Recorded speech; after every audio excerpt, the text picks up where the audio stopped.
할렐루야. 네. 잘 주무셨나요? 네. 저는 좀 제일 못 잤습니다. 저희 박영호 목사님 새벽기도 나오려면 물을 마시라 그래서 물을 벌컥 마시. 왜냐면 제가 더 설교인데 못 나오면 안 되니까 그래서 처리하려 했습니다. 그러다가 또 조보영 목사님 뭐 서렌더 이런 바람에 순종을 하는 바람에 설교 시간에 좀 헷갈리더라도 알아서 헤아리시기 바랍니다. 예, 그 2차 대전 당시에 독일이 2차 대전을 일으켰죠.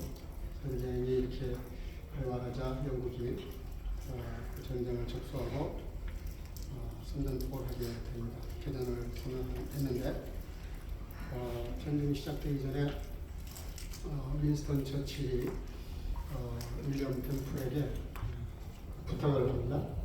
부탁을 하면서 나라와 국민에게 메시지를 주면 좋겠다. 너무나 지금 두려워하고 있는데 메시지를 주면 좋겠다. 이렇게 부탁을 했습니다. 그때 그 윌리엄 템플이 이렇게 발표를 하죠. 지금 일어난 전쟁은 큰일이지만 우리에게 더 큰일이 있습니다. 그 더 큰 일이라고 하는 것은 우리가 하나님 앞에 예배하는 것입니다. 우리가 전쟁보다 이 예배가 더 크다라고 생각을 하시고 예배를 드린다면 하나님이 이 전쟁을 통해서 하나님 되심을 드러내실 것입니다. 그래서 그 다음 주일날 교회가 터졌다 그래요. 코로나 때도 우리 독일 교회 사람들이 이렇게 끝나고 나서 많은 분들이 오셨는데, 그래서 결국은 영국이 전쟁에 이기게 되죠. 여러분들 인류 최초의 살인 사건이 가인이 아벨을 쳐 죽인 사건인데 예배 때문에 그랬습니다. 그건 제사를 드렸는데 제사를 받고 안 받고 때문에 화가 나서 동서를 쳐 죽였는데 인류 최초의 살인 사건이 예배 때문에 있었다. 이게 무슨 얘기냐면 예배는 목숨에 걸려있는 문제다. 죽을 수도 있고 살 수도 있고 죄를 지을 수도 있고 하나님께 받아들여질 수도 있지만 거부당할 수도 있다. 그런 교훈을 성경 초반에 성에게 제시하고 있습니다. 사실은 그 성경사는 예배사라고 해도 과언입니다. 얼마나 많은 예배가 나오는지 몰라요. 제가 저희 교회 지금 1월 달부터 2월 3월까지 12번 예배에 대한 설교만 했습니다. 예배봉을 좀 하자. 예배자로 먼저 서자. 그러지 않고는 다른 것을 하는 것은 좀 그렇다. 그래서 예배에 대한 설교를 한 12번 했는데 그거를 이렇게 좀 이렇게 압축해가지고 하려고 그랬더니 우리 박 목사님이 초반에 좀 30분 내로 끝내라 그래서 예, 3시간에도 모자라는데 그래서 조금 시간 지나더라도 용서하시고 하여간 12번 했던 거를 좀 줄여서 압축해서 하는 거니까 이해를 바랍니다. 그 구약에서 신약에 놓으면서 이렇게 바뀌는 게 많이 있습니다. 그 중에서 대표적인 것 몇 가지만 하라 그러면 그 행위 언약에서 은혜 언약으로 바뀌죠. 행위 언약은 한마디로 인간 편에서 뭔가를 해야 돼. 충족시켜야 돼 하는 뜻이에요. 근데 은혜 언약은 인간이 실패했기 때문에 하나님 쪽에서 행하시겠다. 내가 다 할 테니까 내가 한 사실을 믿고 받아들여라. 그게 은혜 언약의 요점이죠. 또 구약의 율법 시대에서 지금은 은혜 시대에 우리가 살고 있습니다.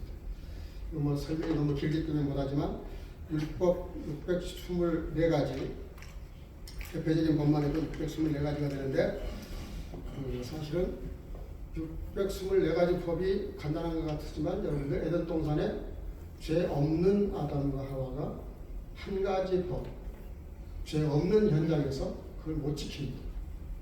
그래서 우리가 사망이 일어났잖아요. 근데 계속 십계명을 주시고 계속 율법을 주시는데 이스라엘 백성들을 아멘 할렐루야 하고 행하겠다라고 했습니다. 그러니까 이스라엘 사람들이 참 뭔가 이렇게 좀 둔해요. 늦어요. 감각이. 하나님의 눈치를 너무 모르는 거예요. 무슨 말씀하시려고 하는지를 절대 몰라요. 예수님이 나중에 오셔서 뭐라 그러냐면은 너희가 율법이 이렇게 저렇게 됐다고 해서 이렇게 하지만 여자를 보고 음욕을 부는 것도 이미 가늠한 거다. 생각으로 지은 죄도 죄라는 거예요. 더 수준을 높이죠. 그런데도 이스라엘 백성들은 전혀 자기들의 죄를 인식하지를 못합니다. 구약에서 또 신약으로 넘어오면서 지금 우리는 더 이상 성전이라는 말보다는 교회라는 말이 맞습니다. 성전 시대는 끝났어요. 느부갓네살을 통해서 성전을 부셔버리잖아요. 너무 집착하고 성전 그 현장, 그 건물, 외형적인 것, 외식으로 너무 치달으니까 그냥 부셔버려요. 지금도 성지순례 가보니까 통곡의 벌 앞에서 통곡하고 있더라고요. 그 부서진 자리에서. 그러니까 이스라엘 사람들이 얼마나 그 하나님의 그 뜻을 따르지 못하는지를 알 수 있어요. 그래서 지금은 사실은 에클레시아, 주를 나의 구주라고 고백한 사람들이 모여서 예배하는 곳이 교회고 그게 예배죠. 건물도 물론 중요하지만 그러나 더 중요한 건 예배 정신이죠. 그리고 더 이상 우리가 안식일을 지키지 않습니다. 지금은 주일을 지켜요. 창조한 날을 기념해서 쉬었던 날이 아니라 그 창조에 의해서 세상에 나왔지만 그거를 감당하지 못한 것 때문에 결국은 예수님이 땅에 오셔서 우리 모든 죄를 대속하시고 부활하신 날, 그날을 기념해서 우리가 주일을 지킵니다. 더 이상 우리는 제사장이 아니고 선지자가 아니고 왕이 아닙니다. 지금 우리는 목사예요. 가끔 목사님들 중에서 구약의 제사장처럼 하시는 분들이 있어요.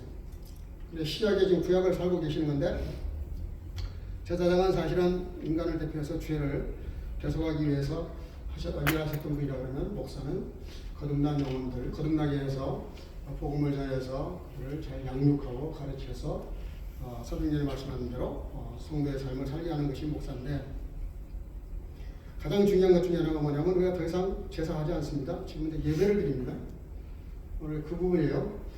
더 이상 제사 드리지 않아요. 제사가 필요하지 않아요. 예수님은 단번에 제사를 십자가에서 끝내셨잖아요. 그래서 더 이상 제사라는 말 쓰면 안 됩니다. 번제라는 말 써도 안 되고 단이라는 말 써도 안 되고 구약처럼 예배를 드리면 안 되는 거죠. 지금은 우리가 예배를 드립니다. 제사는 용서받기 위해서 드리는 것이 제사라면 그 죄 문제를 해결받고 용서됐기 때문에 감사해서 드리는 게 예배잖아요. 예배는 성격이 제사하고 완전히 달라요. 뿌리는 물론 제사에 있지만 그렇단 말이에요. 그래서 성경사는 예배사다 그렇게 이해를 하고 성경을 이렇게 설교를 12번 하고 끝내려고 보니까 너무 안 한 게 너무 많은 거예요. 1년 내내 해도 모자랄 것 같아요. 예배에 대한 설교. 그렇게 예배에 대한 설교가 많고 예배 때문에 죽고 사는 문제가 너무 많아요. 요한계시록 4장 제가 오늘 시간이 없기 때문에 읽지 않겠습니다. 좀 띄워주시면 되겠는데 요한계시록 4장 8절 9절 10절에 보면 이런 얘기가 나와요. 24장로가 내 생물과 더불어 하나님을 찬양하는데 24장로 12지파와 12사도를 대표하는 그런 성인적인 숫자인데 24장로가 거기 보니까 밤낮 쉬지 않고 있어요. 밤낮으로 쉬지 않고 엎드려 그렇게 하나님께 걸어가다 이거 찬양을 한다는 거예요. 천국에 가면. 지난주에 요한계시록을 제가 이걸 했는데 저희 교회에서 보통 권사님 그러세요. 천국 가면 좀 겁날 것 같다고. 저는 지금 무릎 통증에다 허리 통증도 있는데 밤낮으로 쉬지 않고 엎드려 세세토록 계실 그분에게 세세토록 한다는 거예요.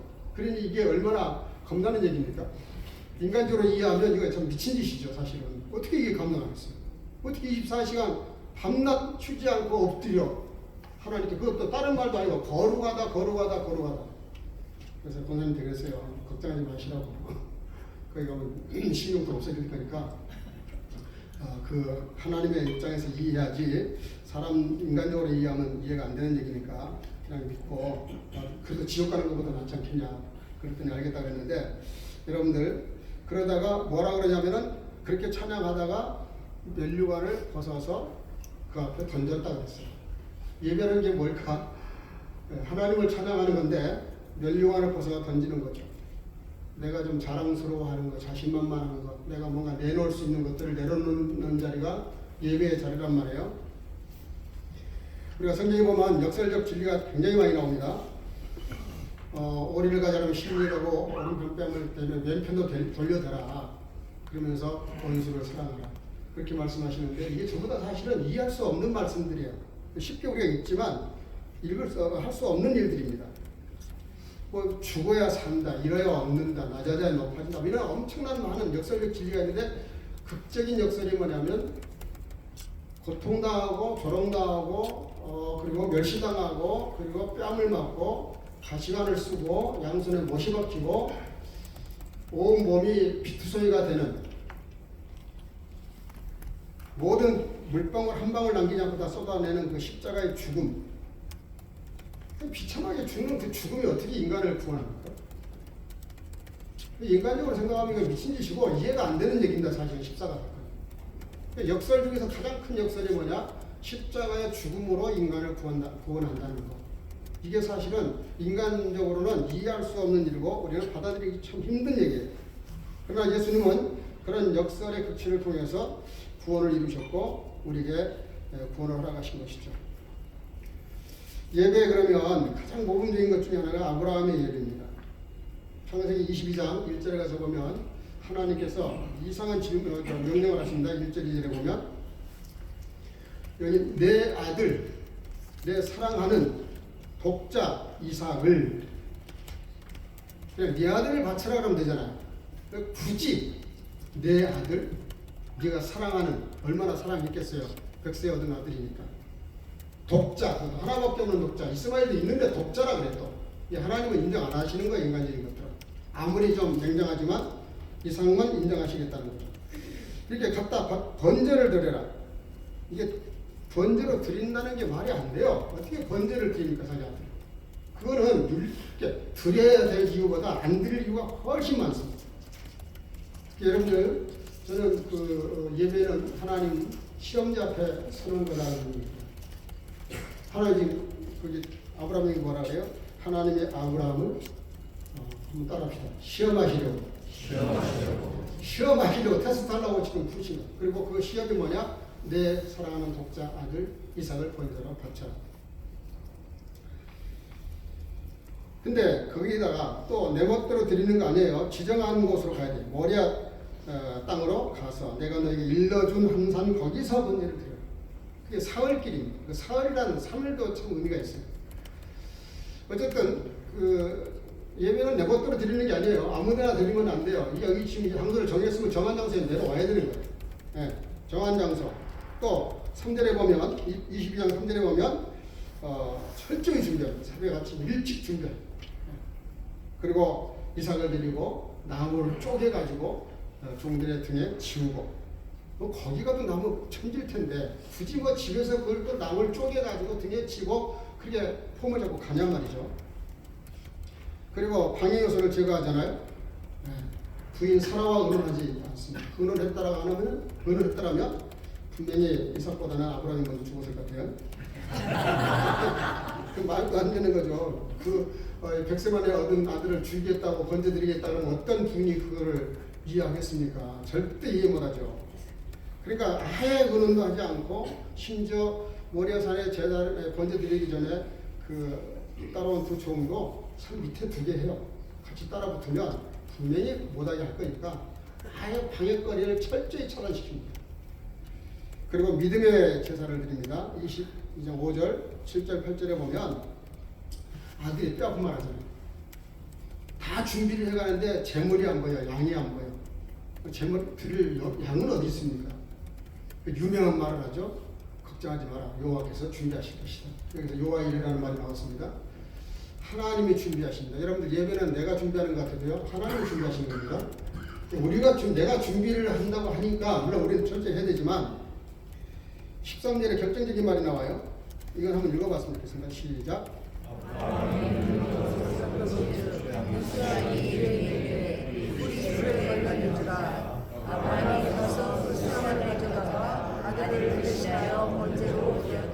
예, 여러분들 굉장히 중요한 말씀을 하세요.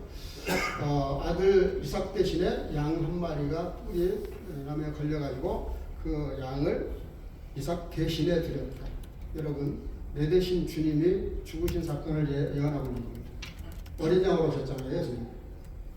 내가 사실 번제로 바쳐져야 될 죄인인데 여러분들 그래서 우리가 예배 드릴 때는 무슨 생각을 해야 되냐면 내 것이 아닌 하나님의 것으로 드린다는 믿음이 필요합니다. 내 것으로 드리니까 시간도 아깝고 물질도 아깝고 뭐든지 다 아까운 거예요. 그렇죠? 근데 어린 양, 이 어린 양은 아브라함이 전혀 준비하지 않은 거예요. 하나님이 준비해 놓으신 겁니다. 내가 드리는 것, 시간이든 물질이든 뭐든 내 것이 아니라 하나님의 것을 하나님께 드리는 거예요. 그러면 그 드리는 게 전혀 문제가 안 되죠. 고맙고 감사하죠. 드릴 수 있으니까. 근데 아브라함이 이렇게 해서 그 제사를 잘 드리면 대적의 문을 얻게 될 것이다. 대적의 문. 대적이 누굽니까? 사망 권세. 우리가 이런 하나님이 주신 것으로 하나님께 예배를 드리고 제사를 드릴 때 하나님에게 대적의 문을 얻게 하는, 다시 말하면 승리하게 하신다는 뜻이죠. 근데 아브라함이 이런 믿음을 갖게 된 데는 진짜 이유가 있어요. 창세기 12장 7절 8절에 보면 이런 말씀이 나오죠. 여호와를 위하여, 여호와를 위하여 두 번이나 반복이 됩니다. 한번 따라하겠습니다. 여호와를 위하여. 여러분들 예배는 여호와를 위해서 드리는 거지 나를 위하거나 우리 성도를 위한 거나 누구를 위한 게 아닙니다.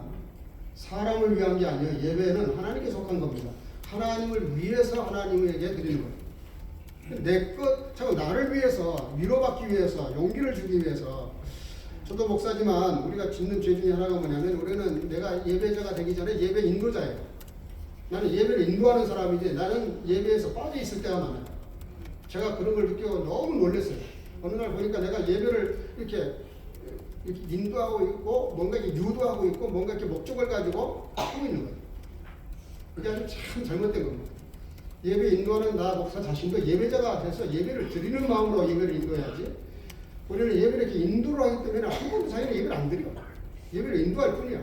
우리가 목사들이 짓는 죄 중에 제일 큰 죄가 그런 것일 수 있죠.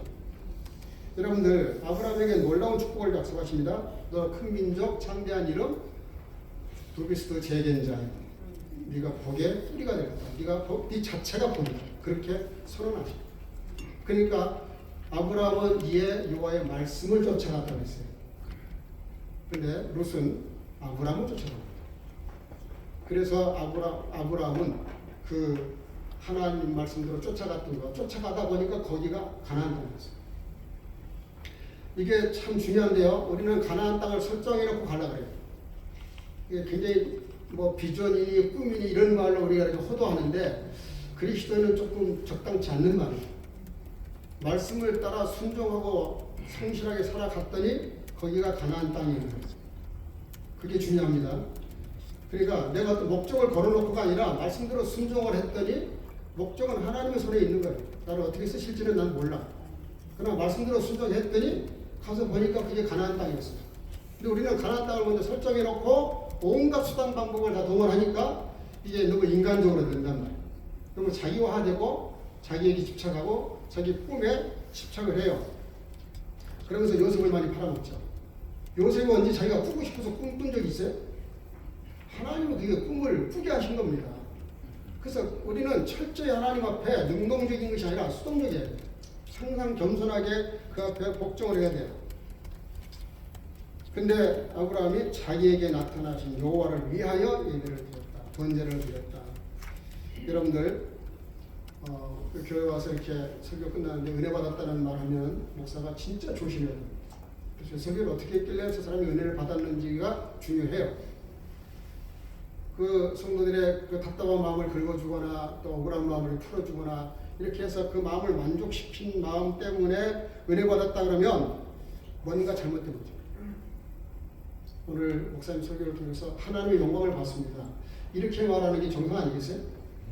하나님의 영광이 되는 예배가 돼야 되는데 우리가 그렇게 못한단 말이에요. 예배에서 가장 중요한 게 뭡니까? 아까 역설의 극치를 말했는데 마태복음 2장 10절에 보면 그 별을 잃어버렸다 다시 별을 발견하잖아요. 그 동방의 박사들이 사실은 지금 이란이라고 말하는 페르시아 박사들입니다. 다니엘이 포로로 잡혀갔을 때 거기서 아마 하나님에 대한 것들을 소개했던 것 같아요. 그게 전하고 전해진 상태에서 지금의 이란이 옛날에 페르시아니까요.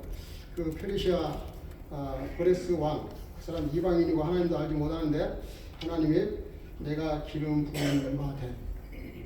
그래서 그 고레스를 예수님 칭호와 똑같은 메시아라는 칭호가 있습니다. 그래서 그 고레스 왕이 이스라엘 사람들을 이렇게 해방시키잖아요. 70년 만에 돌려보내잖아요. 지금 이란과 이스라엘의 전쟁은 이게 범상치 않는 전쟁이에요, 사실. 따지고 올라가서 보면 그 아브라함과 그 아르박삭 그리고 엘라 다 셈 한 아버지 밑에 난 형제입니다, 형제. 이란과 이스라엘은 한 형제라고 해요, 셈족이라고. 네? 근데 지금 저렇게 어른으로 싸우는데 1979년 그 모슬렘 강경파들이 이렇게 선언하면서 이스라엘을 적대시하면서 이렇게 되어버렸지만 마지막 기대 아마겟돈 전쟁이 있기 전에 이런 과정들이 있을 것이라고 예언하고 있기 때문에 굉장히 중요한 전쟁 중에 하나이긴 해요. 말이 좀 들어 빠졌는데요. 예배는 어떤 것이 예배가 되어야 되느냐? 예수 그리스도. 별을 보고 가장 크게 기뻐하더라. 여러분들 원어 찾아보세요. 아주 극대명사로 되어 있어요. 최고급으로 되어 있어요. 최상급으로. 그리고 예배의 정신이 또 어디냐면은 마태복음 2장 12절. 꿈에 지시하 힘을 받아 다른 길로 갔더라. 그러니까 왕이 아이에게 예수가 난 것을 알면 좀 알려달라 그랬었는데 그러겠다고 해놓고 나서 아기 예수님께 경배한 다음에 돌아갈 때 왕에게 가서 내가 만나서 이렇게 됐다라고 해줘야 되는데 왕의 말을 무시하고 꿈에 주의 사자의 말을 따라서 돌아가죠. 예배 정신이 어디 있냐면 예배를 마치고 나면 세상 왕이랄지라도 어떤 거라도 그 말을 거역하고 부모의 말까지라도 거역하고 자식의 말이라도 거역하고 하나님 말씀대로 순종하는 것까지 가야 이제 예배가 되는 거고 그 예배가 삶으로 가야 되고 삶이 예배가 되는 거죠. 그래야 그게 진짜 예배가 되는 거죠. 그래서 예배 속에는 우리의 모든 것이 다 들어가 있어요. 60대 노 부부가 환갑을 이렇게 당해서 환갑 잔치를 했어요. 자식들하고 모아가지고 자식들 환갑 잔치를 해줬어요. 그 환갑 잔치가 끝나고 다 간 다음에 부인이 남편에게 이렇게 말을 했답니다. 여보, 당신하고 산 지가 30년인데 난 너무 불행했다. 환갑 잔치 끝나고 부인이 그렇게 말하니 남편이 얼마나 이겠죠. 기분이 묘하겠어요. 그러면서 당신 내가 그를 좀 대충 알았지만 그 가난해도 그렇게 찢어지게 가난하고 능력이 없어도 그렇게 무능력할 수가 있냐. 내가 30년 동안 당신하고 살고 나서 정말 내가 실망하고 진짜 지금은 헛조사시 내가 이러고 있지만 정말 난 불행한 삶을 살았다. 그랬더니 남편이 가만히 침묵을 좀 하더니 잠깐 있다가 미소를 지으면서 한마디 했어요. 그러니까 내가 결혼하기 전에 당신에게 몇 번이나 확인했잖아. 몇 번이나 얘기했잖아. 그 무슨 얘기를 했는데? 아니, 당신이 나의 전부라고.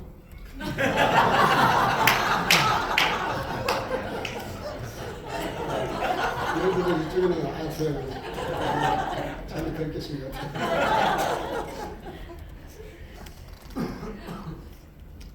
이런 거 많이 갖고 왔는데 제가 시간 줄이려고 다 뺐어요. 여러분들 예배자가 되잖아요. 예배자가 되면 선교의 문도 거저 열려요. 선교사님들이 많이 계시는데 선교하려고 하지 마시고요. 근데 예배자가 되시기를 주의로 축복합니다. 왜냐하면 빌립보성에 갇혔을 때 바울과 실라가 뭐예요? 찬송하고 기도하잖아요. 예배잖아요. 예배를 드린다. 그리고 제수들이 다 들었다 그랬어요. 공개적으로 한 거예요. 살짝 한 게 아니라. 네? 지금 실컷 얻어맞고 신적 타령할 시간인데 예배하잖아요. 그랬더니 어떻게 돼요? 막 억부가 움직이고 착부가 다 풀려버리고 나가라고 문을 쫙 열어놓잖아요. 그런데 안 나갑니다. 네? 그러니까 그 간수가 그 사실을 나중에 알고 난 다음에 자결하려고 그러잖아요. 이 사건이 얼마나 그 사람에게 치명적인지를 알았기 때문에. 그래서 그리스도인은 스스로 종된 자유인이라는 소리를 제가 한 적이 있는데 우리가 누릴 수 있는 권리가 있고 고난이 있어요. 그래도 그걸 누리지 않는 거예요. 그리스도인. 네, 나가면 되는데도 그 사람을 살리기 위해서 나가질 않아요. 그 간수를 살리려고. 그랬더니 뭐라 그래요? 내가 어떻게 해야 구원을 받냐? 물어보잖아요. 네? 무릎을 꿇고 그것도 간수가 재수에게 무릎을 꿇었다니까. 상대방을 무릎 꿇으려고 하는 것이 이 물리적으로 뭐 다리를 쳐서 하는 게 아니란 말이에요. 그리스도인들은 그리스도인의 삶을 살아야 되는데 저를 포함해서 한국의 그리스도인들이 지금 너무 잘못 나가고 있는 것 같아요. 교회가 왜 정치에 개입을 합니까? 왜 목사님들이 이렇게 정치인들보다 더 정치인적인 발언을 합니까? 왜 이 편 저 편 갈라져가지고 그 정치하는 사람들 밑에 기어들어가가지고 오른편 왼편하고 싸웁니까? 저는 그거 그리스도인이라고 생각하지 않아요. 그리스도의 법은 거기에 있지 않거든요. 그렇게 해서 이기는 게 아니거든요. 정말 예수님처럼 죽어서 나를 죽여서 희생해서 그게 시간이 걸릴지라도 예수님 오시기까지 4,000년 넘게 걸렸어요.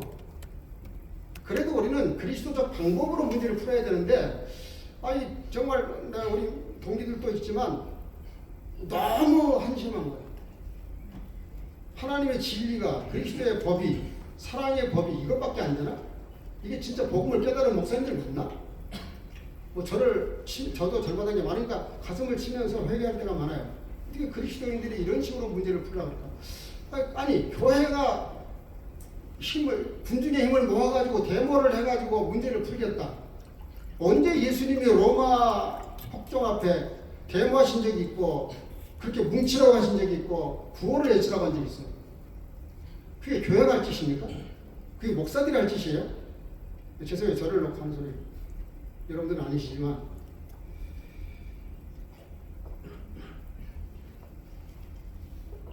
여러분들 선교의 문, 우리가 교회가 그리스도인의 삶을 사는 것은 제가 오래전에 미션이라는 영화를 보고 그 신부가 한 말이 지금도 저는 내 입술에 딱 박혀 있어요. 그 한 장군이 나가서 싸우려고 그러잖아요. 그러니까 그 신부가 뭐라 그래요? 야, 네가 나가서 칼과 총으로 싸우면 뭐 예수 그리스도의 사랑이 설 자리는 어디냐? 교회도 우리를 죽이려고 쳐들어오니까 우리도 총 들고 싸워야 되는 거냐? 무슨 십자가 전쟁 얘기를 하고 구약에 시도 남기지 말고 다 죽여버리라고 한 그 엄청난 그런 하나님의 명령들을 막 인용하면서 이렇게 하는데 여러분들 그거는 우상숭배 때문에 그런 것이고 잘못된 문화를 받아들이지 말라고 그렇게 하신 것이고 하나님 외에 다른 것들에게 집착하니까 그렇게 하셨던 것이지 이게 정치적인 발언이 아니란 말이에요. 제 말이 또 지나치면 정치적인 발언이 될 것 같아서 그래서 안 하겠지만 저는 성경 얘기하는 거예요. 정치적인 얘기가 아니에요. 성경은 그렇게 말하고 있잖아요. 세상의 문제를 푸는 것은 예수 그리스도의 복음으로 문제를 풀라는 겁니다. 십자가 정신으로 풀라는 거예요. 그렇지 않고 만약에 교회가 목사가 세상 사람들보다 더 세상적으로 나간다 그러면 도대체 예수 그리스도의 십자가가 설 자리가 어디 있어요? 어떻게 우리가 십자가의 복음을 말하고 그 복음으로 우리가 나눌 수 있고 내가 그걸 가지고 구원받은 사람이라고 말할 수 있어요?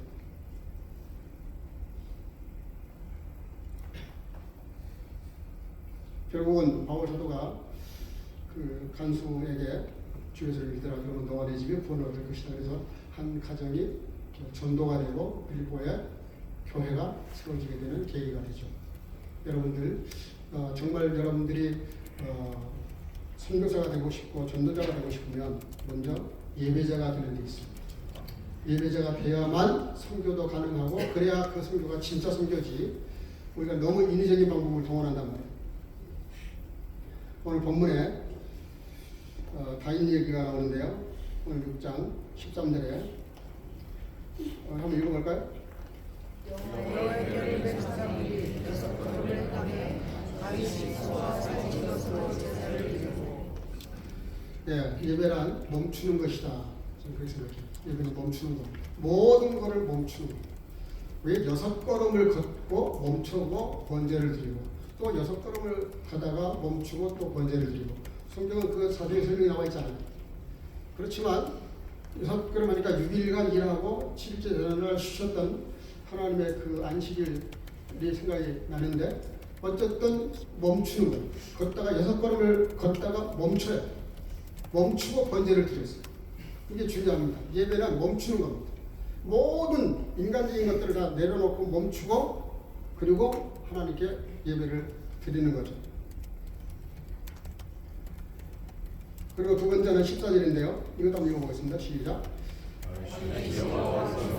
위하여 춤을 추는데 내 옷을 입었더라. 네. 두 번째 진짜 예배는 뭐냐? 옷 갈아입는 거. 옷을 갈아입어야 돼. 예배를 드리려고 그러면 옷을 갈아입어야 돼. 저도 그래서 이렇게 옷 갈아입고 뱀이 올라왔습니다. 이 예봇은 겸손과 최소한의 그 예의를 갖추는 예배 옷입니다.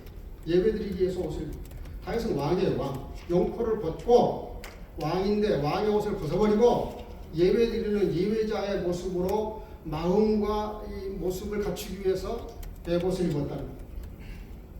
우리가 제가 한번 LA 집회 중계하러 갔다가 깜짝 놀랐어요. 한 교회 저는 무슨 조직 죄송합니다. 마피아들이 모이는 줄 알았어요.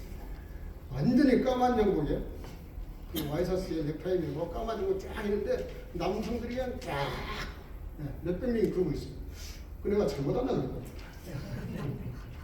왜 그런가 그랬더니 그분들은 애옷 입는 마음으로 옷을 갈아입는 거예요. 주일날 최고의 옷으로 갈아입고 교회에 나오는 거예요. 왜? 우리가 하나님 앞에 나오는 건데 어떻게 덜렁덜렁 나올 수 있냐. 옛날에 한번 저희 교회 청년 하나가 대사하면서 이랬던 친구인데 주일날 슬리퍼에다가 런닝셔츠 바람으로 교회로 왔어요. 네.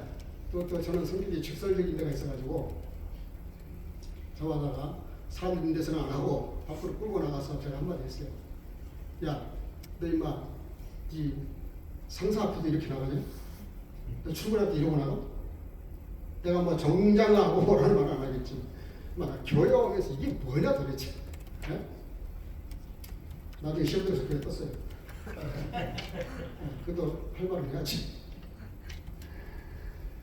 여러분들 우리가 예배 드린다는 말은 옷을 갈아입는 겁니다. 근데 그 세 번째는 보니까 미치도록 춤을 췄어요. 네. 예배는 미치도록 춤을 추는 거예요. 네. 한마디로 미친 짓이에요. 미친 짓을 해야 미칩니다. 그 말 뜻을 아시죠? 본문 20절 21절이고 근데 보면 얼마나 춤을 췄는지 나중에 그 부인 미갈이 다윗이 그 축복하려고 가족을 축복하려고 번제 법계 들어오는 거 예식을 마치고 집에 축복하려고 오잖아요. 오는데 그 남편을 향해서 그런 말을 한 겁니다. 얼마나 어떻게 영화로우신지 방탕한 자가 염치 없이 자기 몸을 드러내는 것처럼 오늘 그 신복의 계집종의 눈앞에서 몸을 드러내셨도다. 부인이 지금 미갈이 다윗 왕에게 하는 말입니다. 여러분들 얼마나 춤을 췄던지 자기 몸을 드러냈다 그러니까 아마 옷이 벗겨질 정도로 췄던 것 같아요. 여러분 옷을 아시죠? 지금 이런 옷이 아니잖아요. 무한하게 포를 들고 쓴 건데 그게 너무 춤을 열심히 추다 보니까 디스코를 쳤는지 뭘 쳤는지 몰라도 내가 막 몸이 드러난 거예요. 그게 미치도록 춤을 춘 거예요. 여러분들 진짜 예배 정신이 나와 있는 거죠. 우리는 정말 하나님 앞에서 사람들이 뭐라고 하느냐 하지 않느냐 보다 더 중요한 건 하나님의 눈치를 보는 건데 하나님의 눈치를 보면서 뭘 본 거예요? 법궤를 보니까 법궤가 다시 들어오니까 너무 감사하다. 너무 감격이 돼가지고 춤을 췄어요.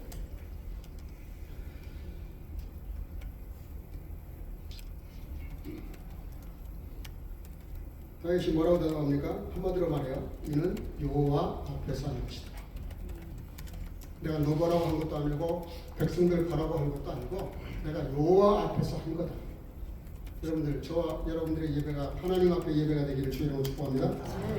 하나님 앞에서 하는 거라면 그게 진정이라면 여러분들 그 마리아가 옥합을 깨트려서 그 옥합이 얼마예요? 1년 연봉이라고 그러잖아요. 직장인에. 그거를 깨트려서 머리 붓고 발에 부었을 때 제일 똑똑한 유다가 뭐라 그래요? 그걸 왜 허비야 하느냐. 이것도 지금 잘못 본 거죠. 그러니까 사람 눈에 보기에는 이게 참 아닌 것 같은데 예수님 뭐라 그래요? 내 장사를 위해서 예비한 거니까 괴롭히지 마라. 그러면서 한 번도 안 하신 말씀하세요. 내 복음이 증거되어지는 곳, 내 이야기가 전해진 곳마다 이 여인의 일도 그냥 전하라고 하잖아요. 기념하라. 기념. 그 정도로 주님이 기뻐하셨어요. 그러니까 우리가 사람 봤을 때는 미친 짓인데 예수님 하나님 보셨을 때 이게 너무 귀한 거예요. 다윗이 오늘 춤이 그런 거예요. 미갈이면 사울 임금의 딸이잖아요. 교육을 제대로 받았을 거 아니에요. 네? 왕실의 교육도 받았을 텐데 그래서 그랬는지는 모르겠지만 그리고 교육이 망친 거죠. 결국은 미갈이 벌을 받습니다. 그 말 한마디 잘못했다가 벌을 받아요. 다른 거는 저희가 용서하는데 용서가 안 되는 게 뭐냐? 예배를 망치는 거죠.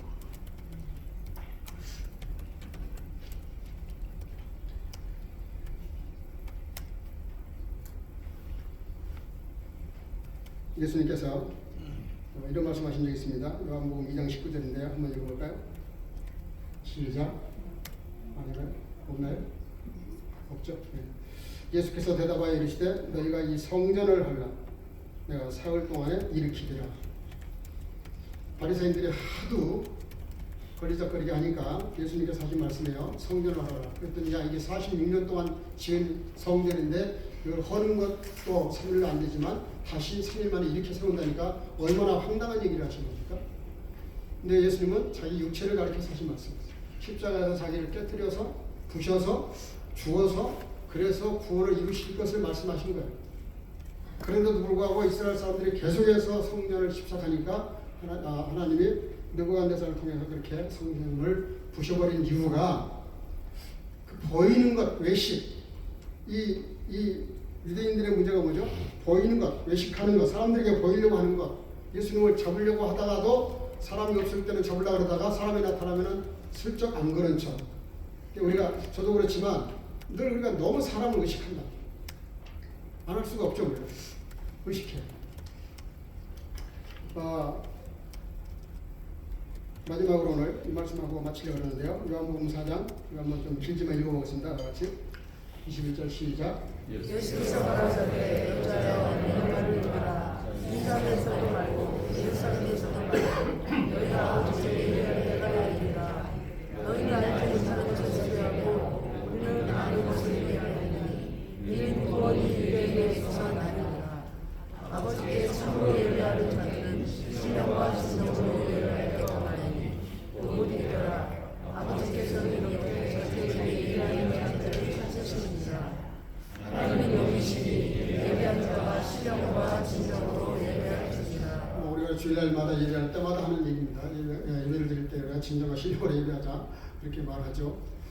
여기 중요한 말이 나옵니다. 충격적인 말이 나와요. 그게 뭐냐면 이 산에서도 말고 저 산에서도 말고 예루살렘에서도 말고 이게 너무 충격적인 말입니다. 예루살렘에서 예배해왔죠. 거기서 성전에서 제사도 드리고 그랬는데 예루살렘도 아니라는 거예요. 이 산도 아니고 저 산도 아니고 그리고 예루살렘도 말고 너희가 아버지께 예배할 때가 있는 것이다. 이게 엄청난 얘기입니다.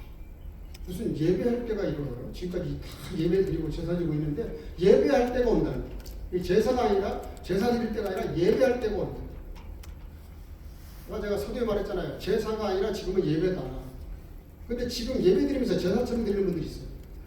그게 참 잘못된 거거든요. 지금 아직 예배 드리면 안 된다는 뜻입니다. 이 말은. 예배할 때가 온다는 거예요. 때가 아직 안 왔다는 거예요. 예배할 때가 아직 안 왔다는 게 도대체 무슨 말이에요? 그리고 너희는 알지 못하는 것을 예배하고 우리는 아는 걸 예배한다. 예배를 드리는데 예배가 뭔지 모르고 드리는 예배자들이 많다는 뜻이잖아요. 근데 알고 예배 드려야 된다. 예배가 도대체 뭔지를 알고 예배 드려야 된다. 제사가 뭔지 알고 제사 드려야 된다. 제사와 예배를 구분하셨는데 예수님은 분명히 제사라고 하지 않고 예배라는 말씀을 쓰세요. 그래서 아버지께 참으로 예배하는 자들은 신령과 진정으로 예배할 때가 오나니 여전히 아직 안 왔다는 거예요.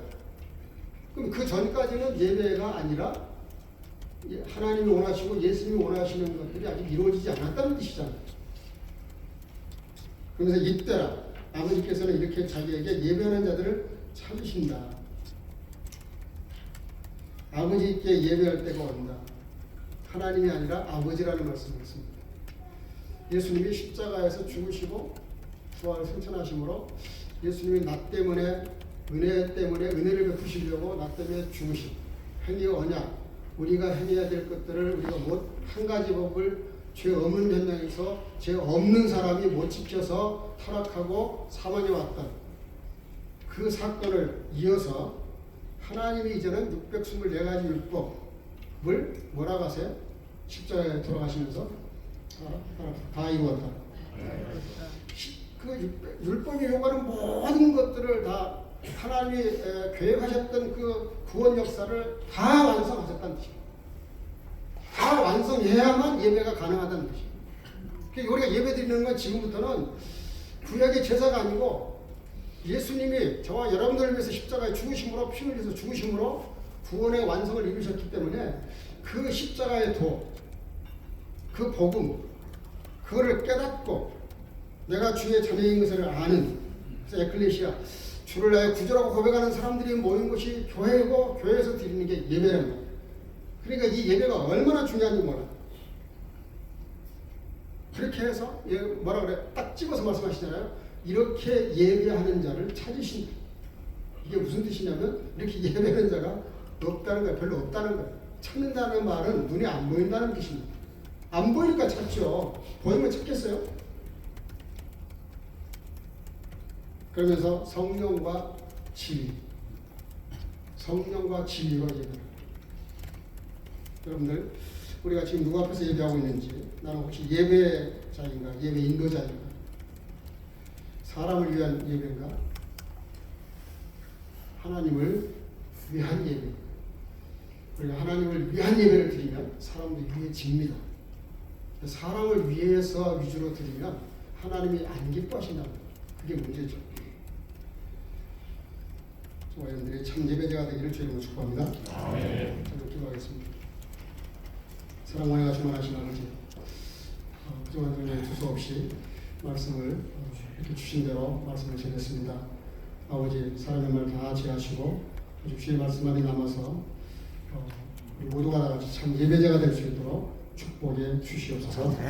예수님 이름으로 기도합니다. 아멘.